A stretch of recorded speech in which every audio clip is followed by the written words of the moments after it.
On a crisp winter afternoon, as the sun dipped towards the western horizon, painting the bustling streets of New York in hues of gold, the news reached Eleanor Robinson. Eleanor, who had gracefully navigated 80 springs of life, possessed a mind as clear as an autumn sky. Though age had somewhat weakened her body, her sharp intellect and keen observational skills remained undiminished. She called her younger son, David, and informed him, "David, your elder son, Michael, and his wife, Sarah, have pulled off something peculiar under the guise of your granddaughter Grace's graduation party." David, a middle-aged professor, was somewhat taken aback by his mother's words. Grace's graduation party had already taken place last month. He inquired, "What happened, Mom? What did Michael and Sarah do now? Is there a problem?" David's voice carried a clear note of concern. He knew his mother wasn't easily flustered, so when she spoke of such matters, there was undoubtedly a serious reason behind it. David held deep respect for his mother. She had managed their household her entire life, raising 2 sons. Her simplicity and integrity had always impressed David. Thus, when his mother brought forth such a grave accusation, David took it seriously. Eleanor Robinson calmly stated. They organized a grand party at a prominent restaurant for Grace's graduation. It was quite an elaborate affair. The banquet hall of the city's renowned Grandview Hotel was rented. Many people attended, and everyone seemed to be enjoying themselves. But their real intention was something else. They went to meet with a lawyer named Daniel Thomas. Their objective was to question my mental competency, so they could seize control of my property and wealth. Eleanor's voice held no accusation, only a profound sense of disappointment and a harsh realization of reality. A weariness etched itself onto her face, as if she had encountered an unexpected blow at this advanced age. Initially, David began targeting Ricky Valentine's smaller drug deals. He roamed the dark alleys of New York at night, where Valentine's men sold drugs. David would destroy their drugs, steal their money, and create discord among them. He operated in such a way that it seemed like another rival gang was responsible for these actions.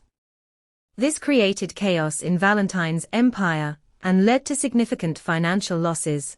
Valentine realized that someone was actively working against him. He instructed his men to find this enemy. But David was like a shadow, almost impossible to catch. David took every step with extreme caution. He left no trace, no evidence.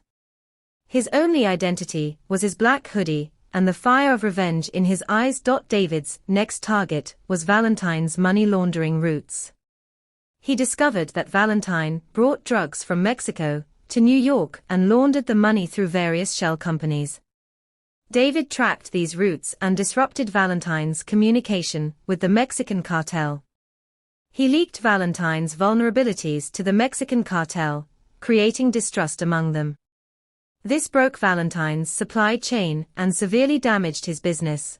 Valentine then understood that this enemy was no ordinary person. He learned David's name and began investigating his past. When he found out that David's wife had died at the hands of his gang, Valentine understood the reason for David's revenge. Valentine sent his best hitmen to eliminate David. Eleanor Robinson sighed and said, "I, of course, understood their game.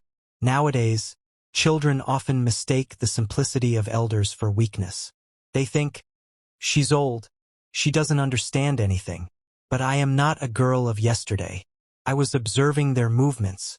When I saw them trying to meet Daniel Thomas, I didn't sit idly by. I appointed my own lawyer, Emily Jones." Eleanor's voice carried a firmness that reassured David. His mother, seemingly gentle, was inwardly incredibly resolute. Her shrewdness consistently impressed David. Eleanor had always believed that silence and patience were powerful weapons. She knew that dealing with a situation wisely was far more effective than direct confrontation. Eleanor Robinson had Emily Jones draft a new will for all her property and had also obtained a medical report confirming her full mental competency. She said, "I don't want any disputes over my property among my children after my death. I had intended to divide my property equally among everyone. But I never imagined Michael and Sarah would stoop so low. Their greed has forced me to think differently. Her words held a suppressed pain that David could feel. It's not easy for any mother to accept such behavior from her own children. A kind of agony gnawed at Eleanor's heart. She hadn't wanted to see her children in such a greedy light. But the harsh truth of reality compelled her to accept it. David was impressed by his mother's wisdom. He knew that his mother had not only protected her own dignity but had also tried to avert future family conflicts. Listening to his mother, he vowed to stand by her and not let Michael and Sarah's heinous plot succeed. He knew this fight wouldn't be easy, for the lure of money blinds people. This incident left a deep wound in David's heart. He couldn't recognize his own son. A question arose in his mind. How could a person change so much? How could one disregard blood relations and chase after money?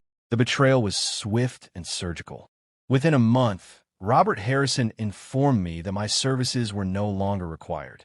He sat in his leather chair, looking at me with a cold, bored expression.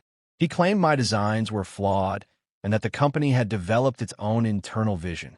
When I tried to argue, he showed me the door. When the groundbreaking ceremony happened, I stood in the crowd, a ghost in my own story. The banners didn't say David Robinson. They said Robert Harrison. And there, standing next to him, was Michael, wearing a suit that cost more than my father made in a year. He wouldn't even look at me. He stood there, smiling for the cameras, while my world collapsed into the dirt. The emotional toll was devastating, but the financial one was worse. Harrison Group didn't just fire me. They wanted to destroy me, so I could never fight back. They sued me for intellectual property theft, claiming I had stolen their ideas. They used their massive legal team to bury me in paperwork. They froze my accounts and dragged me through a legal nightmare that drained every penny I had. Sarah, my beautiful Sarah, couldn't handle the stress. She had a weak heart, and the sight of our son testifying against me in a deposition, lying under oath with a straight face, broke it completely. She fell ill, her spirit flickering like a dying candle in a storm. Michael and Sarah's faces turned pale. They looked at each other. The fear of being caught was evident on their faces. Their bodies seemed to freeze. David continued, Eleanor had already learned about your scheme. She didn't sit idly by. She had her own lawyer, Emily Jones, draft a new will, and she also obtained a medical report proving her full mental competency. Your legal strategy was dead on arrival. There's no chance for what you intended to do. All of Eleanor's property is now secured in such a way that you cannot seize it. David spoke, looking them directly in the eye, so they would understand he wasn't lying. His voice carried a final warning. Sarah angrily retorted, What are you saying, David? Doesn't Eleanor trust us? We were only looking out for Eleanor's good. We just wanted Eleanor not to make any wrong decisions. She's old, so we just wanted to help a little. Her voice held a false excuse that further infuriated David. Sarah desperately tried to cover up her wrongdoing. David cut Sarah off, saying, You are not doing anything for Eleanor's good. You are only acting for your own self-interest. You thought that if Eleanor's property came into your hands, you would become even wealthier. You thought you could exploit Eleanor's simplicity for your own gain. Eleanor understands your game of greed very well. She doesn't want any disputes among her children after her death. That's why she has made all arrangements. She didn't want the family's peace to be destroyed by your greed. You cannot even imagine how much pain your greed has caused her. Michael remained silent. He realized their plot had been exposed. His head hung low. A sense of shame and humiliation gnawed at him. Sarah broke down in despair. All their plans had been thwarted. Their dreams shattered. David clearly told them, If you ever again reach for Eleanor's property, the consequences will not be good. I will be forced to take strict action against you. I will not give you any quarter. David's words carried a final warning that frightened Michael and Sarah. They understood that David would not compromise this time.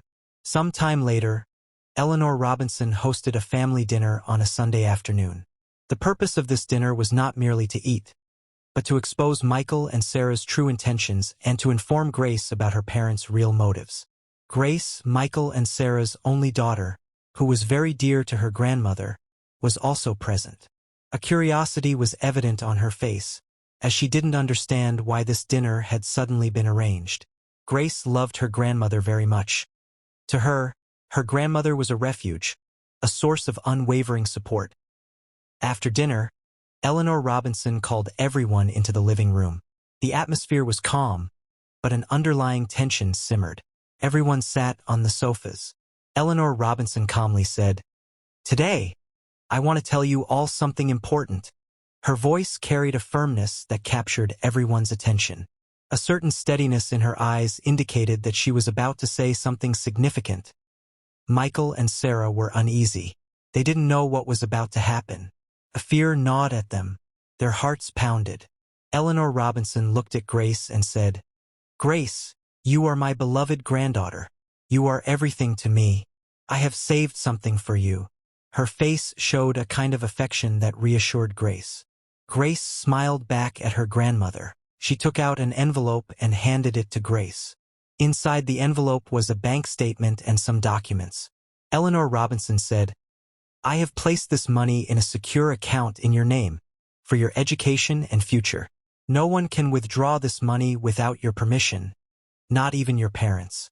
This account has been set up in such a way that no one can touch it until you turn 18. You can use this money after you complete your studies." Grace looked at her grandmother in surprise. Her face showed a mixture of joy and wonder. She didn't understand why her grandmother was giving her such a big gift. Michael and Sarah's faces turned pale. They realized that Eleanor Robinson was speaking these words for them. A sense of shame and humiliation gnawed at them. Their heads hung low. Eleanor Robinson now looked directly at Michael and Sarah. There was no anger in her eyes, only deep disappointment and a silent accusation. Her gaze seemed to pierce their very souls. She said, "Michael, Sarah, you thought I didn't understand anything. You plotted so much to seize my property. You thought I was old, so I would hand over my property to you. But I understood all your moves. I didn't want the peace of my family to be destroyed by your greed. That's why I made all arrangements. I wanted to divide my property equally among everyone, but your greed forced me to think differently. You cannot imagine how much pain your greed has caused me." She further added, "This money is for Grace's future. You might have thought you would fulfill your own interests with this money, but I didn't let that happen. I want Grace to stand on her own feet, not to be dependent on anyone. I want her to grow up with her own merits, to fulfill her own dreams. This money will give her that opportunity." I invited the Harrison Group to partner with Phoenix Construction on the revival project. I offered them a 60% stake, provided they put up the initial capital. Robert was hesitant, his old instincts warning him, but Michael, desperate to step out of his father's shadow and prove he was the genius he claimed to be, pushed for it. They leveraged everything, their buildings, their remaining cash, even their personal estates. They took out massive loans from international banks, using their reputation as collateral. They thought they were taking over my project, that they were finally going to be the masters of the city. In reality, they were signing their own death warrants. The iron contract I had Sarah Jones draft was a masterpiece of deception. It was 400 pages of dense legal jargon that contained a completion and solvency clause that was standard in appearance, but lethal in its specifics. If the project stalled for more than 90 days due to financial mismanagement or legal scrutiny, the lead partner, Harrison Group, would forfeit all assets to the secondary partner, Phoenix Construction.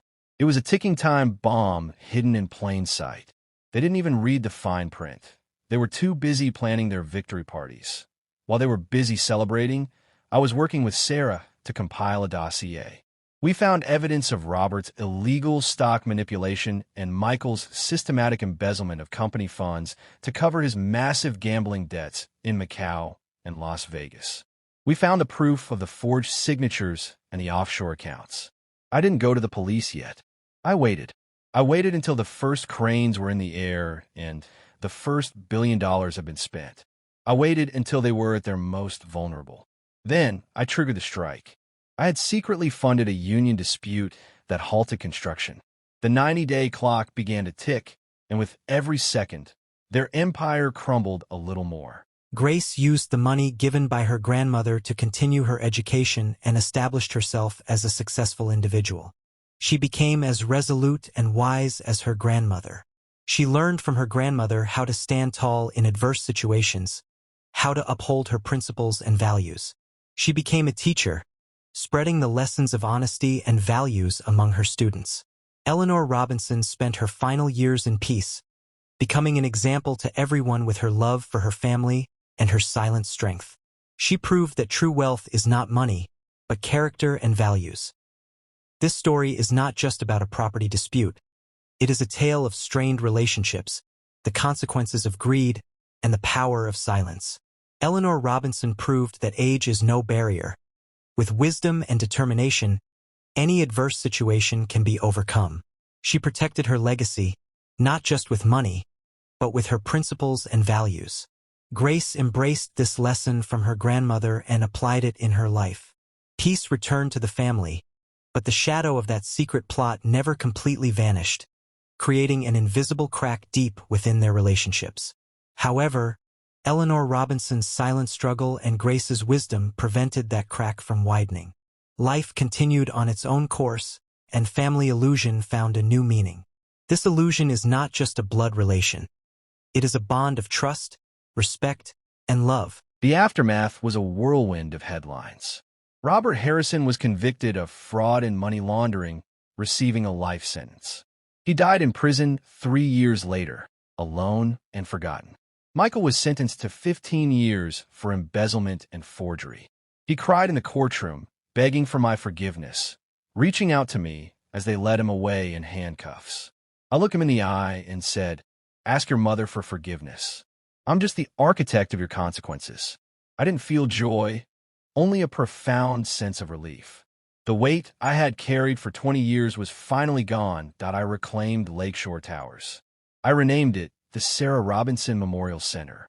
It's now a charity hospital and a school for underprivileged architects, a place where dreams are nurtured, not stolen. I fulfilled my father's dream. My name is on the building, but not as a mark of ego.